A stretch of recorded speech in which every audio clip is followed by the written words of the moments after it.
គោលបំណងរបស់អ៊ីស្រាអែលគឺចង់ធ្វើការផ្ដួលរំលំរដ្ឋាភិបាលតែម្ដងដែលបញ្ហានេះគឺរឹតតែធ្វើឲ្យពិភពលោកមានការព្រួយបារម្ភហើយក៏បញ្ហានេះក៏រឹតតែធ្វើឲ្យមានកម្ដៅកាន់តែកើនឡើង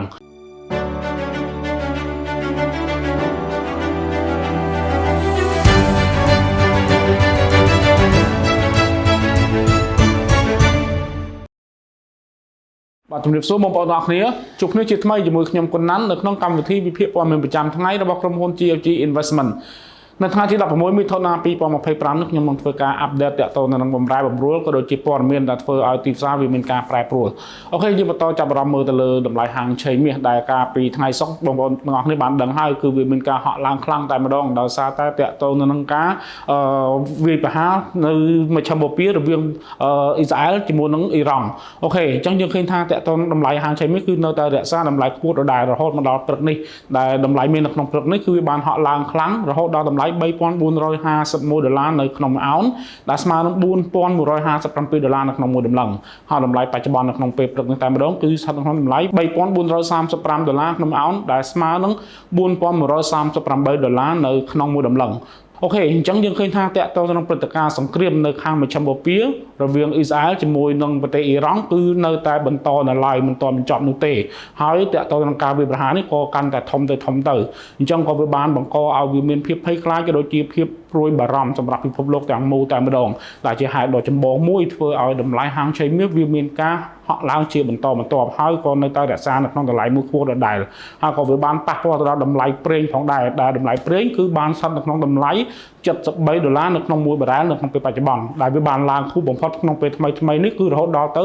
$77នៅក្នុង1បារ៉ែលអញ្ចឹងក៏តាក់ទងនឹងការបម្រែបម្រួលទៅលើតម្លៃប្រេងក៏វាដោយសារតែការវាយប្រហារគ្នានៅខាងមជ្ឈមបូព៌ានៃប្រទេសទាំងពីរនេះផងដែរអញ្ចឹងដោយសារតែតាក់ទងនឹងខាងមជ្ឈមបូព៌ាគឺជាតំបន់មួយនៅក្នុងការផ្គត់ផ្គង់ប្រេងទៅលើពិភពលោកអញ្ចឹងកាលណាដែលមានសង្គ្រាមក៏ដូចជាសកម្មភាពណាមួយដែលអាក់ខាននៅក្នុងការផលិតក៏ដូចជាការផ្គត់ផ្គង់ជាមូលហេតុមួយធ្វើឲ្យតម្លៃប្រេងវាមានការហក់ឡើងជាបន្តបន្ទាប់បែបនេះអញ្ចឹងបើសិនជាការផ្គត់ផ្គង់ប្រេងវាមានការថយចុះនោះអញ្ចឹងវាអាចនឹងបង្កឲ្យមានអតិផរណាកើតឡើងផងដែរនេះគឺជាក្តីបារម្ភមួយខាងផ្នែកសេដ្ឋកិច្ចនៅក្នុងជុំវិញពិភពលោកតែម្ដងឥឡូវតោះយើងបន្តមកតាមដានមើលទៅលើព្រឹត្តិការណ៍នេះថាតើវាវិវត្តដល់ណាអូខេអញ្ចឹងតាក់ទងនឹងព្រឹត្តិការណ៍នៅក្នុងការវាយប្រហារនៅខាងមជ្ឈមបូព៌ាគឺកំពុងតែមានការឆ្លោយឆ្លងគ្នារវាងប្រដាប់អាវុធនិងប្រដាប់អាវុធដូចគ្នាគឺនៅមិនទាន់ចប់នៅឡើយទេដែលទាំងអស់នេះគឺបង្កឲ្យមានការភ័យព្រួយបាទហើយតាក់ទងនឹងទីផ្សារក៏កំពុងតែមានការរងឥទ្ធិពលទៅលើព្រឹត្តិការណ៍នេះផងដែរអញ្ចឹងជុំវិញទៅលើព្រឹត្តិការណ៍នេះអ្វីដែលគេមើលឃើញជាបន្តបន្ទាប់នោះគឺយើងលេចឮព័ត៌មានមួយថ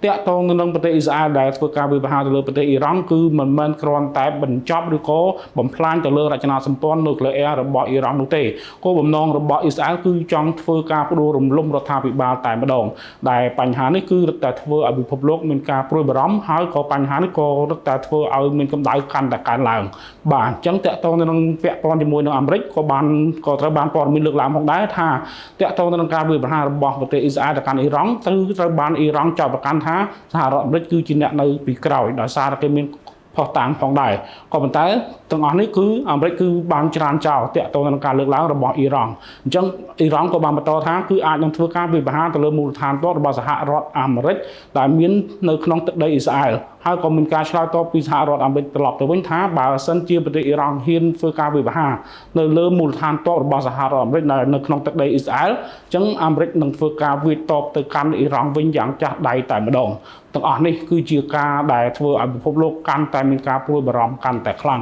ហើយស្របពេលជាមួយគ្នានេះដែរតាក់ទងនៅក្នុងកិច្ចប្រជុំរបស់ G7 ដែលជាប្រទេសមហាអំណាចសេដ្ឋកិច្ចធំទាំង7លើពិភពលោកក៏កំពុងតែចាប់ផ្ដើមធ្វើការប្រជុំផងដែររយៈពេល2ថ្ងៃពេញគឺនៅប្រទេសកាណាដាដែលថ្ងៃនេះគឺជាថ្ងៃទី1អញ្ចឹងយើងឃើញថាទីផ្សារហាក់បីជាក៏កំពុងតែរងចាំទៅលើលទ្ធផលនៃកិច្ចប្រជុំនៃប្រទេស G7 ដែលតាក់ទងនឹងកិច្ចប្រជុំនេះគឺជាទូទៅគឺគេធ្វើការប្រជុំតាក់ទងនឹងខាងផ្នែកសេដ្ឋកិច្ចជាចម្បងប៉ុន្តែដោយសារតែស្របពេលកំពុងតែមានសង្គ្រាមនៅខាងមជ្ឈមបូព៌ាអញ្ចឹងអាចនឹងគេលើកទៅលើប្រធានបទនេះយកមកធ្វើការជជែកគ្នាអញ្ចឹងទីផ្សារទាំងមូលហាក់បីជាកំពុងតែរងចាំទៅលើលទ្ធផលនៃកិច្ចប្រជុំនៃ G7 នេះផងដែរបាទចំណែកឯព្រឹត្តិការណ៍មួយផ្សេងទៀតដែលអ្នកវិនិយោគក៏ដូចជាទីផ្សារទាំងមូលកំពុងតែតាមដាននៅក្នុងសប្តាហ៍នេះតែម្ដងគឺតាក់ទងទៅនឹងការប្រជុំតាក់ទងទៅនឹងអត្រាការប្រាក់របស់ Fed ឬក៏ជាធនាគារកណ្ដាលរបស់សហរដ្ឋអាមេរិកដែលតាមផែនការរបស់គេគឺត្រូវបានទីផ្សារគឺព្យាករណ៍ថា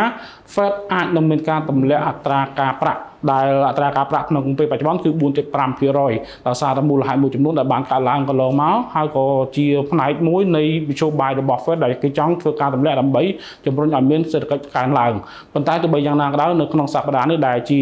គម្រោងនៅក្នុងការប្រជុំទាក់ទងនឹងអត្រាការប្រាក់ហាក់បីជាមិនមានឥទ្ធិពលខ្លាំងក្លានោះទេដោយសារតែទីផ្សារកំពុងតែផ្ដោតទៅលើសង្គ្រាមទៅមជ្ឈមបូព៌ាទោះបីជាយ៉ាងនេះក្តីសូមបងប្អូនអតិថិជនទាំងអស់ធ្វើការតាមដានទាំងអស់គ្នាទាក់ទងនឹងការសម្រេចនៃកិច្ចប្រជុំរបស់ធនាគារកណ្ដាលរបស់សហរដ្ឋអាមេរិកដែលគេនឹងធ្វើការចេញផ្សាយ